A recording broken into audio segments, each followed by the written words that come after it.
Solving linear equations. This means that we're basically just using our backtracking, transposing, rearranging techniques to solve different equations. So if I had something like 3x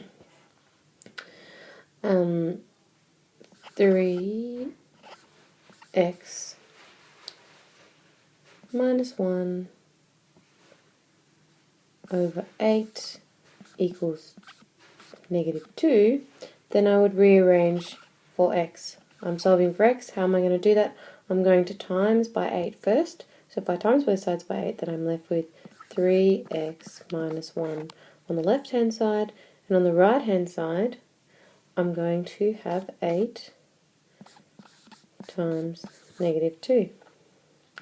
And therefore I've got 3x minus 1 equals negative 16. Move the minus 1 over. In order to do that, I'm going to add 1. So we've got 3x equals negative 15, which means that x is minus 5. The main thing to remember is what is furthest away from your unknown variable. So in this case it's 8. Of course negative 2 is further, but negative 2 is actually on the other side of the equal sign. So I'm going to move the 8 over first. I do the opposite of what's being done at the moment, which of course is times by 8. So therefore times here, 8 comes up, and therefore I'm left with 3x minus 1 on the left hand side minus 2 times 8 on the right hand side, and then I just follow through accordingly. Remember, if I've got a minus here, when I move it over it becomes a plus, and a negative, when I add something to it, 1 is going to become smaller, as in it's going to be negative 15 now, and then this one will be minus 5 when I divide both sides by 3. When solving problems using linear equations, remember that you have to determine which thing is the unknown before you can start to represent each variable. Once you've got the first unknown, you can represent the other variables in terms of that.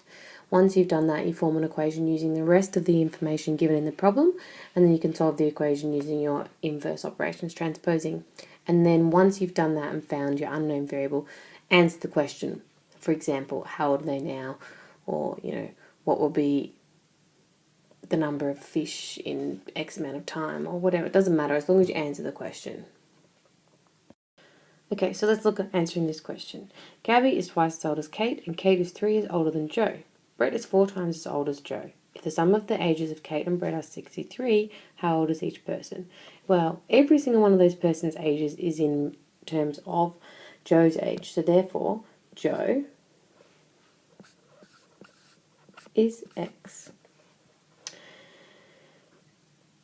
Now, Kate is 3 years older than Joe, so Kate is X plus 3.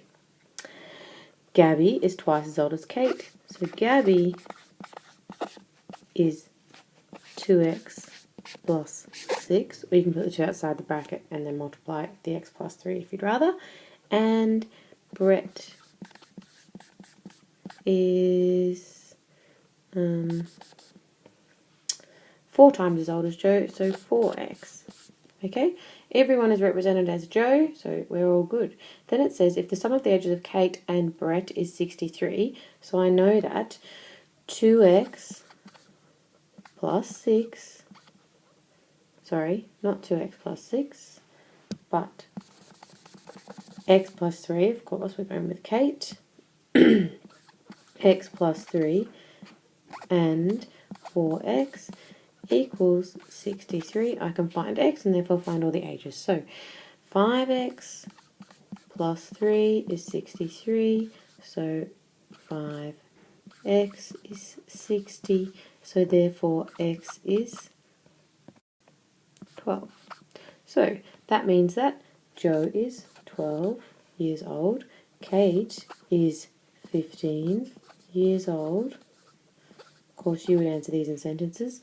Gabby is 2 times 12, which is 24, plus 6 is 30 years old. And Brett is 4 times 12, so that's going to give me 48 years old.